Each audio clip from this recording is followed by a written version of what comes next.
Your dreams are bigger, bolder, and more badass than the life you're living now, but something just keeps getting in the way. Join certified coach and former therapist Diann Wingert for the Driven Woman podcast. She'll show you how to get rid of whatever is holding you back so you can stop spinning your wheels and up-level your life. Get ready to hop in and buckle up. This is the Driven Woman podcast, and we're heading for the fast lane.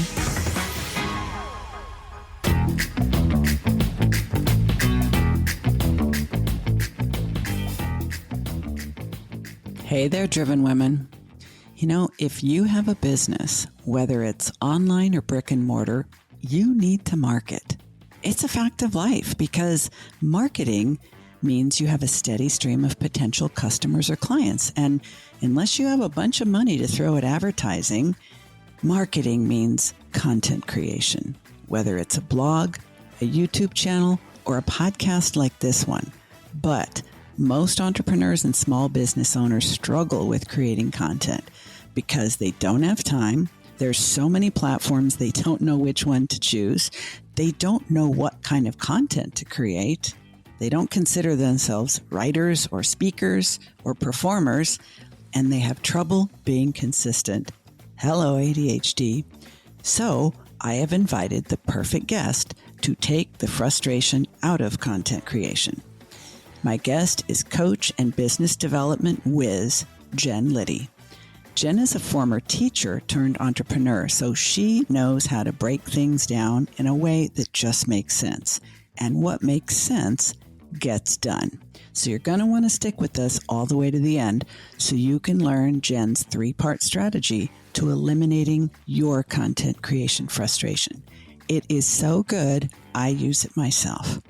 But first, one of our latest podcast reviews. This one is from Barbara1616, who says, Diann Wingert hits the nail on the head every time with her No Nonsense podcast. She offers straight talk and insight that nurtures our drive to get things done while reminding us not to do it all. Topics that especially resonated with me include the episodes called Productivity Doesn't Mean Getting More Done and Just in Time versus Just in Case. Good lessons for driven women. Well, thank you, Barbara1616, for this awesome podcast praise. And for the rest of you, there's a link in the show notes to leave your podcast review. I would love to be reading it on the next episode of The Driven Woman. And don't forget, there's also a link in the show notes for you to take our mindset quiz. I'm creating a very special series on all the mindset blocks that stop driven women before they reach their goals. So don't forget to take the quiz so we make sure we focus on your mindset blocks. So, are you ready to get off the content creation dreadmill, as Jen calls it? Me too. Let's go.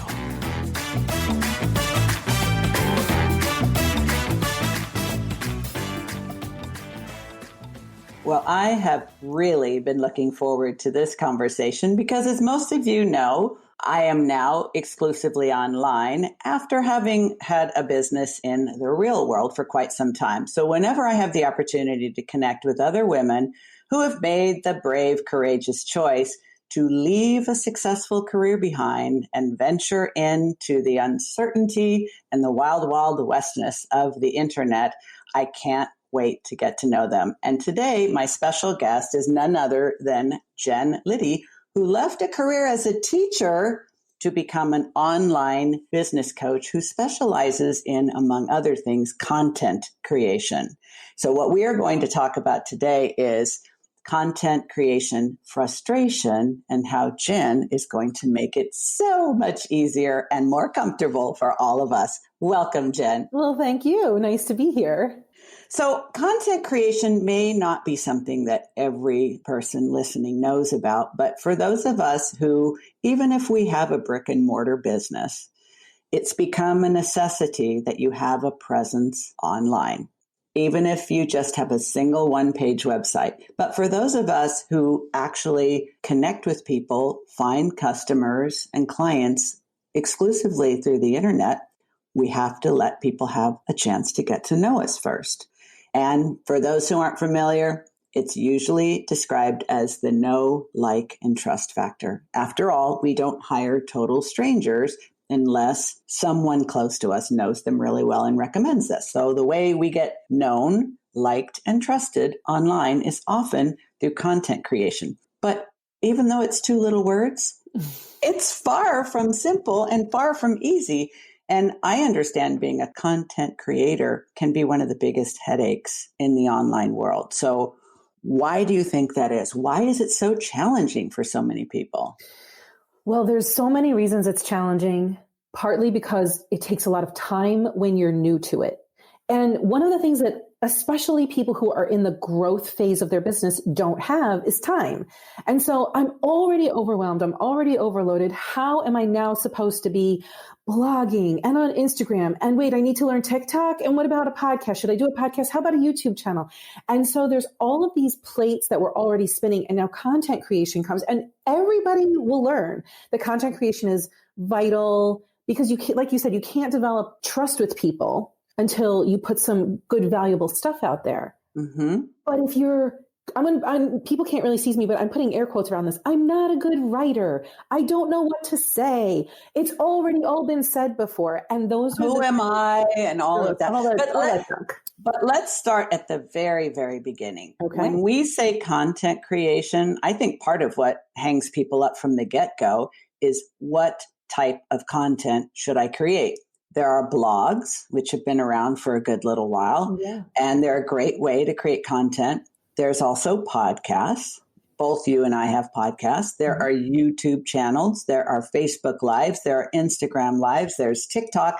And you can see, do you pick one? Do you try to do all the things? If you've been doing a blog, should you also add a podcast? What if you don't like the sound of your voice? What if you don't like being on camera? What if you think you're not a good writer? It's like, where do you even begin? Are you inside the head of my clients? Because pretty much when I meet them and they have to start creating content, this is where they freak out. And so why does it feel so challenging and overwhelming? Because all of the questions you asked, and then there's this belief that I have to be doing all of the things, which is something that I really want to talk about today, because you don't have to do all the things. If you really are not somebody who likes writing, then you're never going to be able to keep up with a blog.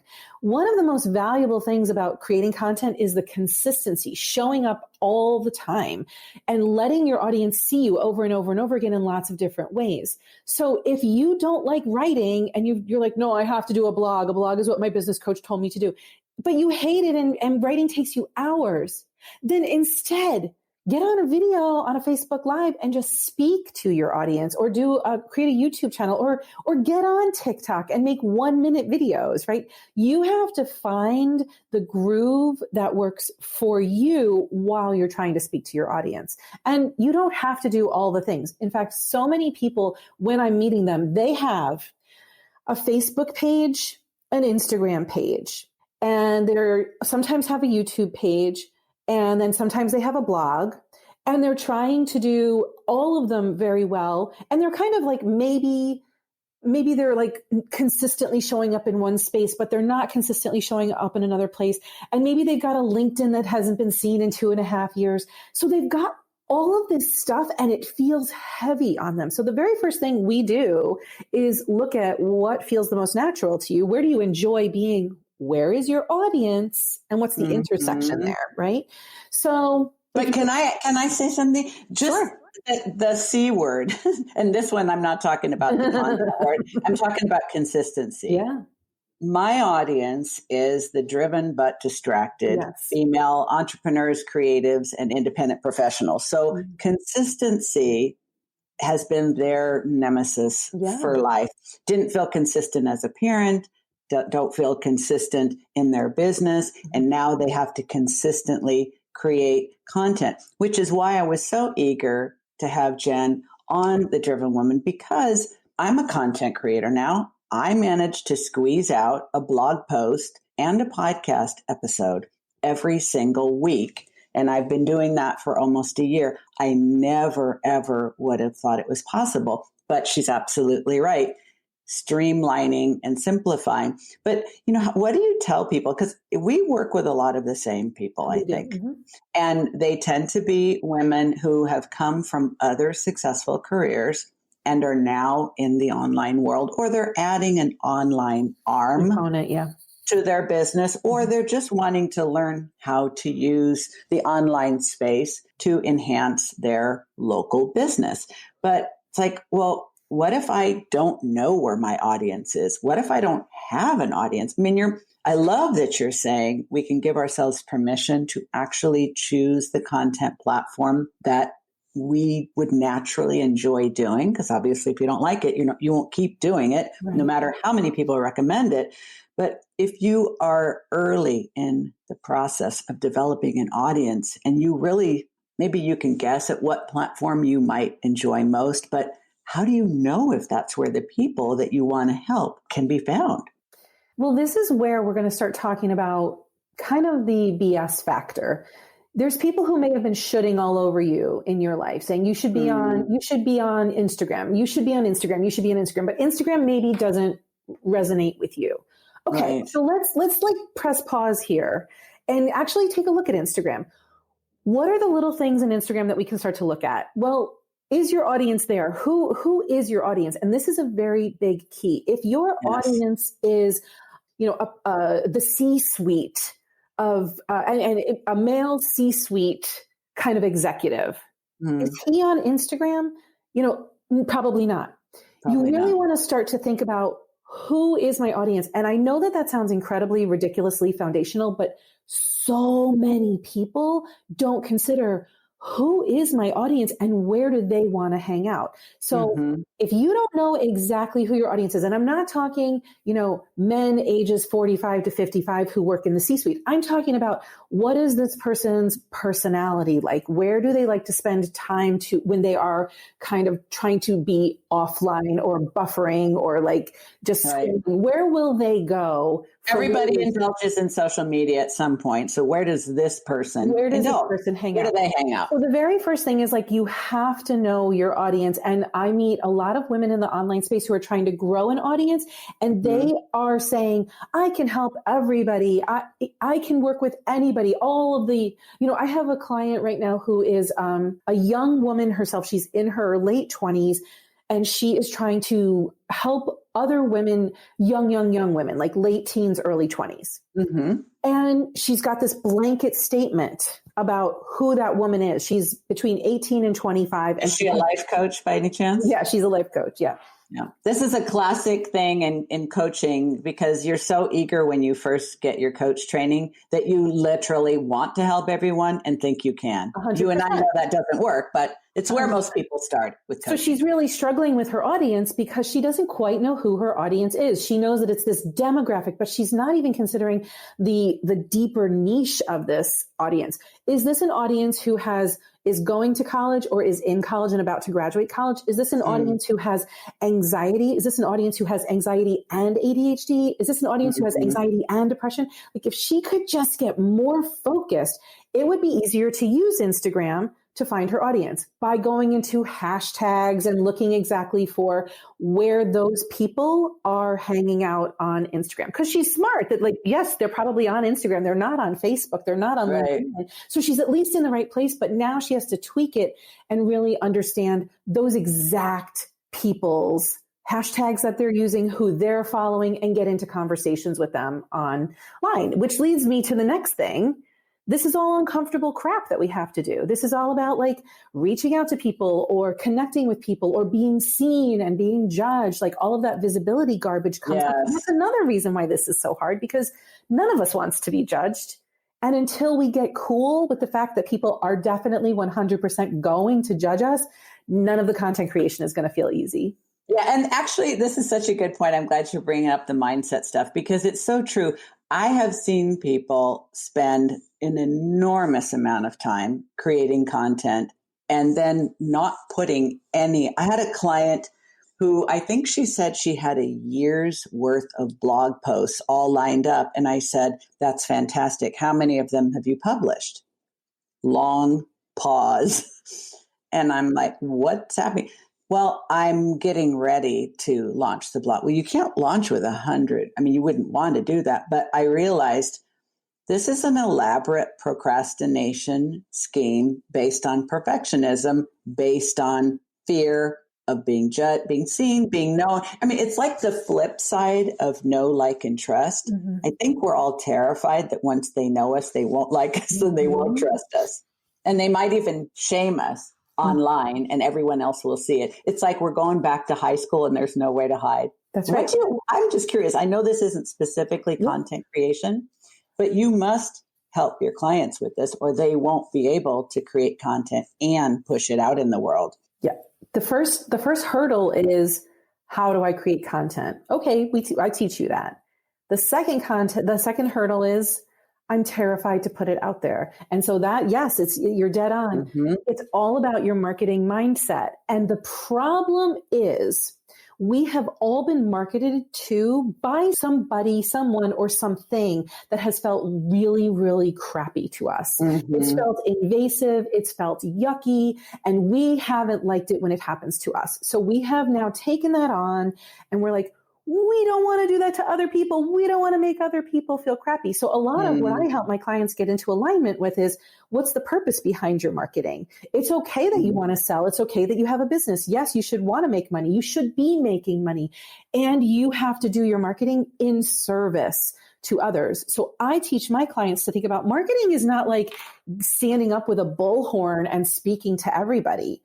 Once you know your audience and you know their problem, your content is there to help them solve their problem. There's nothing yucky about that. So every time I put something out into the world, it's speaking either to the problem that you have, because you're not the only one. And so let's talk about the problem that you have.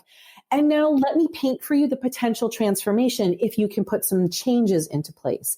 Mm-hmm. And what I see marketing as is helping people understand the potential transformation that they can create in their own lives when they have the right solution, guide, help, whatever it is that you're offering them. And so I never see, and I struggled with this at the beginning, and I definitely had to do a lot of mindset work myself, but marketing isn't gross to me, because if you go through my content and read it, you're never going to feel like I'm pushing anything on you. You're just going to feel like what you're going to feel like is I've gotten inside your head and walked around a little while with a magnifying glass and just really come to understand you. That's what I want marketing to feel like for my clients. I really like the way your content shows up, because it shows that you get people. Like the way you present content and even your emails, it's like she gets it. She's walked in the same path. She's maybe a little further ahead than I am. She's not judging me.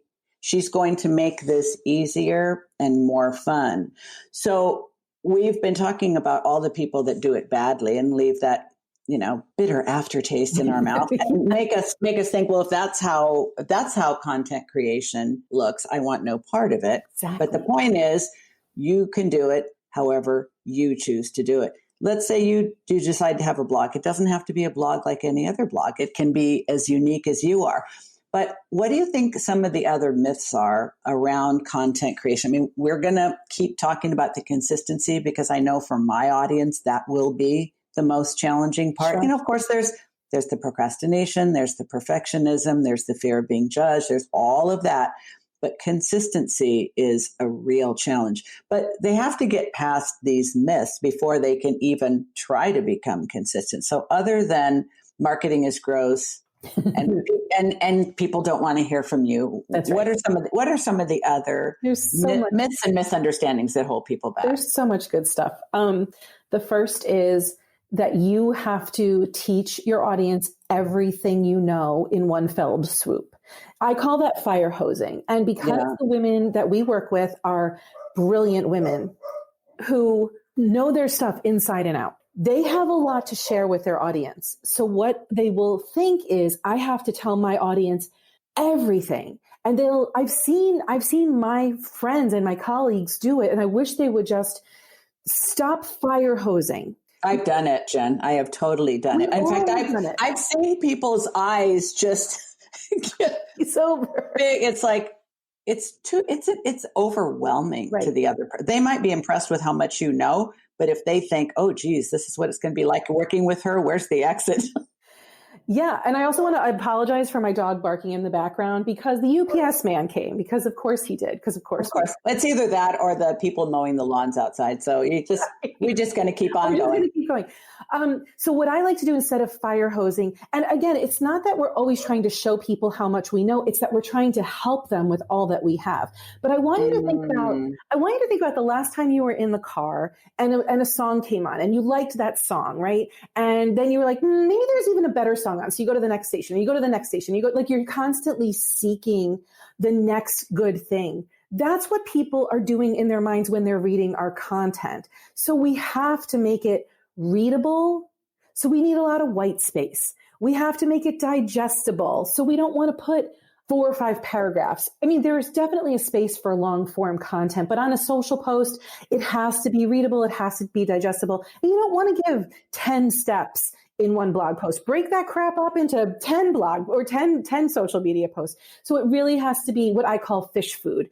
Rather than fire hosing, it's fish food. And so you want to put it at the top, let your people come and take it, and they can go digest it in their little castle in the sand. And when they're ready, they'll come back for more. I love fish food. So many people, because I hear a lot of people say, don't overwhelm people, don't fire hose them, don't give them. I just wrote down what you said. Don't try to show people how much you know. Show them how much you can help them. You said it so well, and I just couldn't write it down fast enough. That is exactly what it is. We're not necessarily, we want to tell them all we know because we know how it can help them, but it has to be parsed out in fish food rather than in one big fire hosing blog post, video, course, or whatever it is.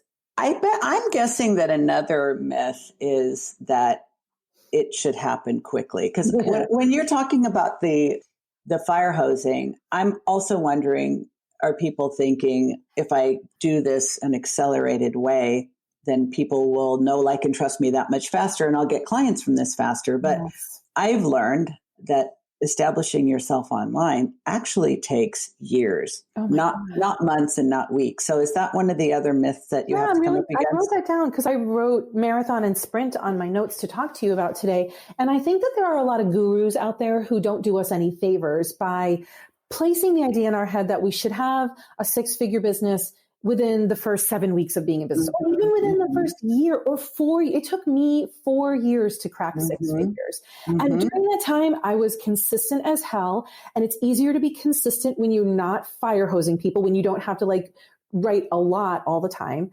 It's easier to be consistent when you can just kind of reuse your stuff. So if you've got, a little beautiful line out of your blog, that could be one line caption on a social media post, right? So it's easier to be consistent, but it took me 4 years of consistency before I finally crossed the 6-figure line.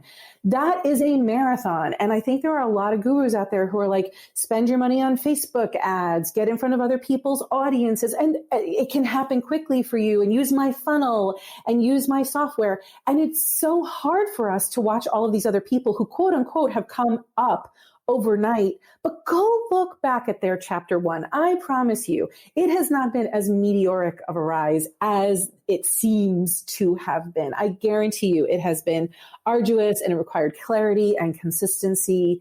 So yes, the fact that people think this is a sprint, because my clients ask me all the time, how can I grow my audience quickly? Like, you can either throw money at it or time and energy at it. And in the beginning, not a lot of people have the money to throw at ads. I really wonder, though, is it possible? Let's say someone listening, they've got their content platform. They know that, let's say it's podcasting. They love podcasting. That's easy and fun for them, and they don't have any trouble being consistent with it.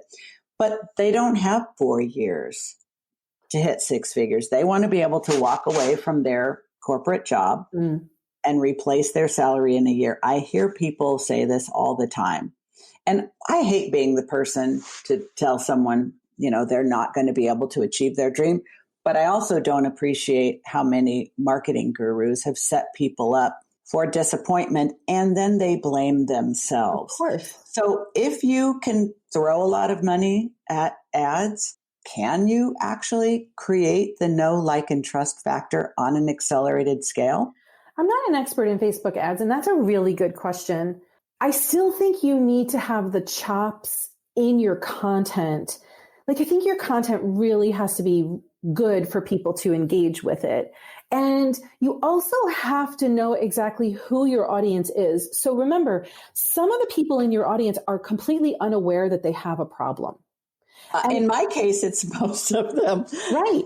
Yeah. And so a lot of content creators are trying to sell to that audience member. No, you got that audience member. They're a 3-year, 4-year kind of person. They have a lot of work to do before they even know they have a problem. Mm-hmm. Then there's so you need to cultivate that awareness. Yeah. One post, one YouTube, one Facebook Live at a time. Well, they may think they have a problem, but they don't have the same understanding about what the problem actually is and how to resolve it that you have from your expertise. But you have to leave the fish food a little bit at a time. Unfortunately, those people are often the ones that get really taken advantage of by marketers because they believe that there's a quick fix because they don't understand the true nature of the problem. And I know that a lot of people are fully committed to having an online business. They get started. They think if I'm everywhere at once, it'll happen faster, not sustainable. No. And then they'll say, this whole online business thing doesn't work. It's not true. It's just that unless you know how to clone yourself, if you do, DM me. I want in on that. You have to kind of pick a lane and stick with it. And for my kind of brain, and maybe yours too, that's tough too. Right. Because for creative women, the ideas are just spinning all the time. So you can then think about, okay, there's this audience member I have. She doesn't even know she has a problem. There's like 5 different types of audience members that you have. There's a scale. There's people who are aware of their problem. There are people who are ready to take action on their problem. There are people who are ready to buy today. For example, I'm going to start a membership site and I know exactly what I want to do. So I found a guy online who has a membership site podcast. I listened to all of his podcasts. He's got a 1-month trial for his membership to learn how to do memberships. I'm like, I was like a quick start because I am very problem and solution aware. So he was speaking directly to me. So understand that all of your content is not speaking to the person who's ready to buy. And that's why for some people, it's a much longer journey in that marathon rather than it being a sprint. But if you can find those people and speak to them who are ready, aware of their problem, aware that there's a solution and ready to purchase that solution and take action on it. Because think about how many people they're aware they have a problem. Yeah, but I don't really want to do anything about it, right? And so you can present them with solution all day long. But if they're not ready, you're wasting your breath. So this is another, myth that it's all your fault or your content sucks or you don't have the right funnel. Like sometimes you're just speaking to the wrong people. Or the right person at the wrong time. Yes. Like before they're actually truly problem aware, solution aware, and ready to take action. Yes. Now, I have a question for you because as we're thinking about the consistency, and I know that this is your expertise, and in a few minutes we're going to talk about, I think, something new you have coming down the pipeline that can really help people with streamlining, simplifying, and taking a massive amount of frustration out of this. Like, are we supposed to be creating content for people at all 5 different levels of I mean, if you consider we're creating content and putting it out, because there will be people who will just consume the free content. They'll be helped by it. They may become a consistent fan of our content, but they'll never hire us. That's okay. That's the beauty of content creation. But then there will be all the other people who are at different stages of, I have a problem. This is what it is. She might be able to help me. Her solution might be able to help me. But no, I don't know. It's not that I don't have the money. I don't have the time. I'm taking so many other courses, whatever it is. How do we create content for all of those different points on the customer journey at the same time and still do it in a streamlined way? I'm already starting to feel overwhelmed. I'm overwhelming myself because I get the point that all of these different stages are necessary. And I think back over my own business journey and I can say, oh, this person wasn't ready. This person was ready, but they weren't resourced, whatever. But how do you, in a simple, streamlined, frustration-free way, manage to create content consistently for all these different people on their different journeys. I'm going to take the frustration right out of it by saying, don't create content for all of those different people. What I would love for you to do. I'm so glad you said that. I feel better already. Imagine how overwhelming it would be. So I want you to think instead, who are you holding in your mind when you create your content, when you write that call to action? So let me give you an example. At the beginning of my journey, I really, really, really wanted to work with women at the very beginning of their business journeys. They were often moms. They often had small children. They never wanted to invest in themselves. That's just because where they were on their journey.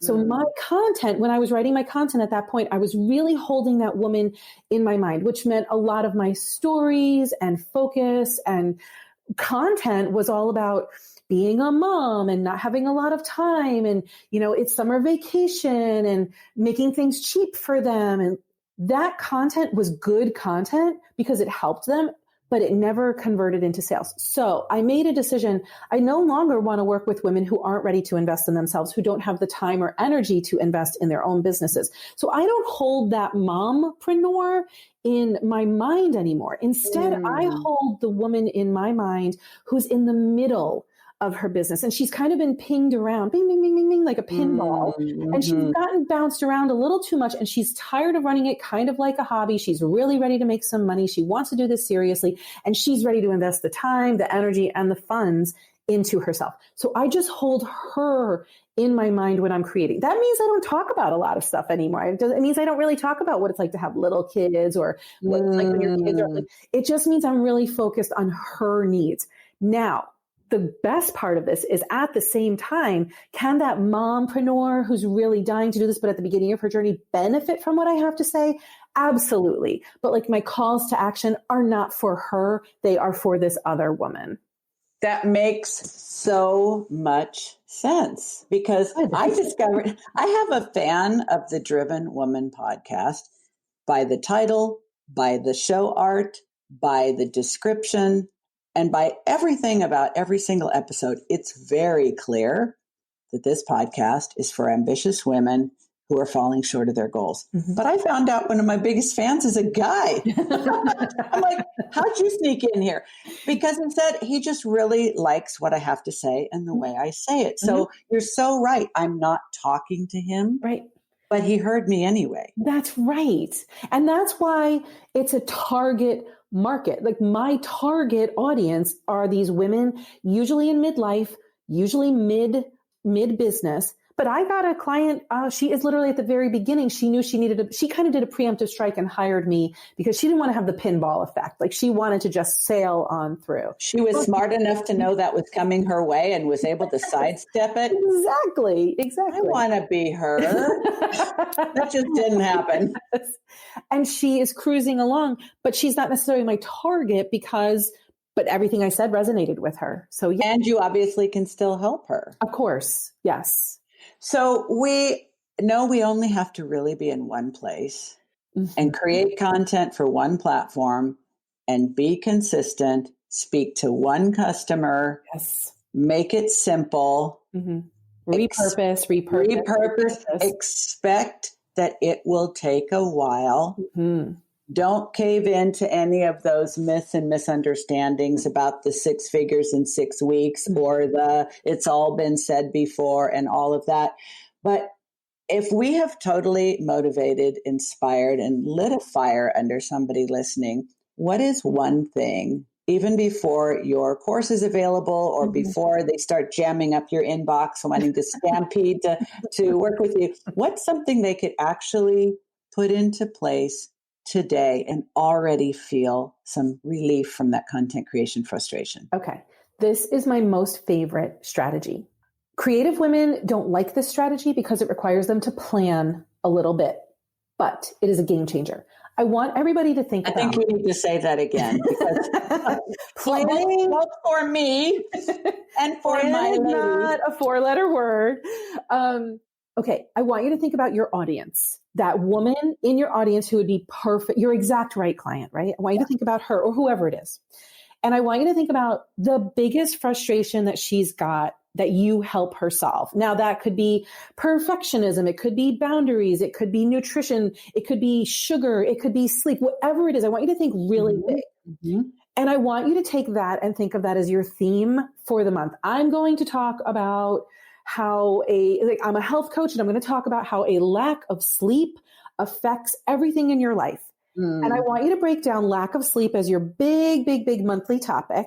And I want you to break it down into 4 mini topics. Week 1 might be your bedtime routine. Week 2 might be nutrition before bed. Week 3 might be the optimal temperature. Sleep environment. Yes. You want to break it down like that. So now I'm just talking about sleep all month long. And then I'm going to break it down into mini topics for each week. And then you only have to talk about that one topic for the entire week. So you could write a blog post about sleep environment, for example. And then that blog could be repurposed into social posts. You could do a Facebook Live on that blog topic. You could get on a podcast and talk about that one teeny tiny mini topic. But you only have to talk about one thing all week. Now, this is where creative women will say to me, but won't my audience get bored with me talking about sleep for an entire month? Actually, they're not thinking about the audience getting bored. They're thinking about being bored themselves, because I know that is it. Yeah, the creative ones, it's like you and I know, we've talked about this, Jen, that you have more ideas than you shake a stick at. And the best idea is always the one that's coming next, because of course it's the newest, it's the shiniest, and it hasn't been sullied by experience. That's right. So the discipline and the focus and the commitment, the planning and I get that, but to be able to say, I'm only going to talk about this one thing in all my podcast episodes, in all my emails, in all my social medias for a whole month. Now, they'll tell themselves that it's their audience who will get bored, but I agree with you 100%. The problem is you get bored with your own stuff before anybody else will. So it is a discipline. But if you want it to be easier for your audience, the bottom line is when you're creating content, it's not for you. Your business is not for you. Your business is for your audience. And if you want to make content creation easier, start thinking about your audience. Who is she? What does she need? What's her problem? What's the transformation? Speak to that. And then if you want her to stay with you, stop slapping together. Like today I'm going to talk about sleep, and tomorrow I'm going to talk about granola, and then tomorrow I'm going to talk about, sex with your husband. Like it has to be focused enough for them to absorb it, because think about how many points of contact we need to really absorb something in our own brains. We're so distracted. Repetition. Yes. And so you're going to get bored with your content before your audience will. But if you heard what I'm saying, I'm not saying you have to write 5 blog posts about your sleep environment. I'm saying write one thing and then repurpose the shit out of it everywhere. And if you have help, like a VA who could learn how to do this and take your stuff and chop it up, then you can think about putting it someplace else. Then you can think about having a blog and a YouTube channel and social media. But if you're really, really just you've got to think about the most impactful place for your content to live. No, it's so true. And, believe it or not, I can't believe I reached this time in life without ever having a year at a glance wall calendar, but I have one. I need to get the next year's now. But what's so great about it is I could actually use your system immediately, thinking about 2021 and listen up now. If you are jammed up in your content creation machinery because of the frustration and the overwhelm, think about this. If you do what Jen Liddy is saying, you only have to come up with 12 themes for the whole year. Oh, the angels are singing. 12 topics for the whole year, and each topic has 4 subtopics. And that's a blog post, a YouTube video, a Facebook Live, a podcast episode, and then all the little spin-offs from that to keep it interesting, to keep it fun, to keep it lively, and then repurpose. I think my blood pressure just dropped about 10 points. I'm so happy that this is helpful. This is awesome. Now, speaking of 2021, you referred to a membership. How soon is that going to be ready? I have so much, well, I'm a content creator, so I have so much content.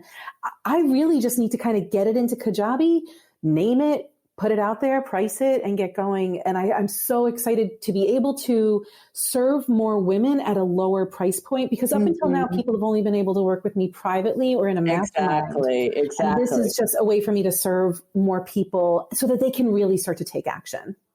Do you have a wait list already? I actually haven't even put it out there to anybody yet. So it will be... I do have in the oven, kids, still baking. Okay. It's still baking. I haven't invited anybody to it yet.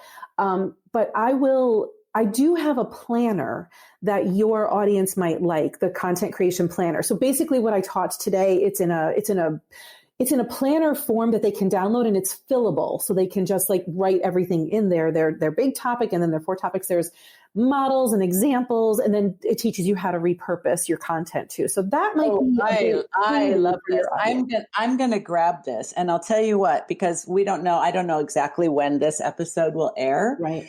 But if they sign up for your freebie, I'm sure you'll notify them 100%. When the membership is ready. Yes. Fantastic. Yes. Thanks for letting me talk about the membership, because I'm super excited about it. I'm super excited about it because, listen, I really, really appreciate that you are one of the people that I know in the online space who is very down to earth and very honest. Thank you. Because there's a lot of us have spent a great deal of money into 5 figures and beyond, running after this and that, and then still not being able to generate any income from their own business and blaming themselves. I love that you say it's a marathon, not a sprint, and that your business is all about how to make it easy and sustainable so that we can actually make some money, honey. Yes, and have the time. The reason that we all get into this business of having our own business is we all want time and freedom and the ability to be creative, but we wind up doing the opposite to ourselves with like, oh my God, I have to write another blog post. No, just write one and repurpose it. Are you hearing this, people? Diann, thank you for the opportunity. Yes, fish food. Thank you for the opportunity to talk about all of this stuff. I love this topic. I'm obviously passionate about it, so thank you so much. Oh, we're going to have you come back again. Will you do that? Of course, anytime. Awesome. Oh, thank you so much, Jen. And you heard it straight from the horse's mouth. Consistency in your content, and let's make it frustration-free, shall we? Frustration-free content creation. I love it. Love it. Bye, everybody. Thank you. Bye now. Hey, it's Diann. Can I be honest with you? At the beginning of each new year, I always told myself, this is the year I'm going to get my habits dialed in. This is the year I'm going to be crystal clear about my goals, and I'm going to crush them. This is the year I'm going to get my shit together on every level, and I'm going to do it all by myself. Been there, done that, got a whole stack of t-shirts. But it wasn't until I started working with my own coach that I realized what a difference it makes to have guidance, support, and accountability from someone who's not only like-minded, but like-brained. Yeah, I'm talking about another driven woman, entrepreneur, who also has ADHD and has got it going on.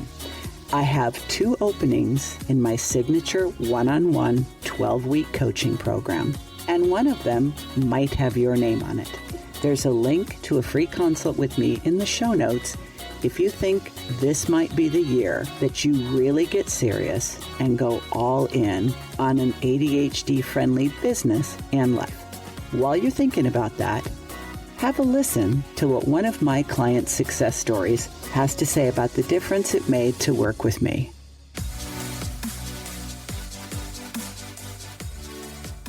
It's funny because at first I said I would never own my own practice. And now I own my own practice. And I would say, I'm never going to take it any more than just treating patients. And now I'm thinking about how can I start my own Institute. Yeah, exactly. Even like training other therapists, having a certification with my name that I am, I haven't thought of the name yet, but I'm certified in this technique or whatever the case may be. And really just helping other therapists help their patients the way I help mine.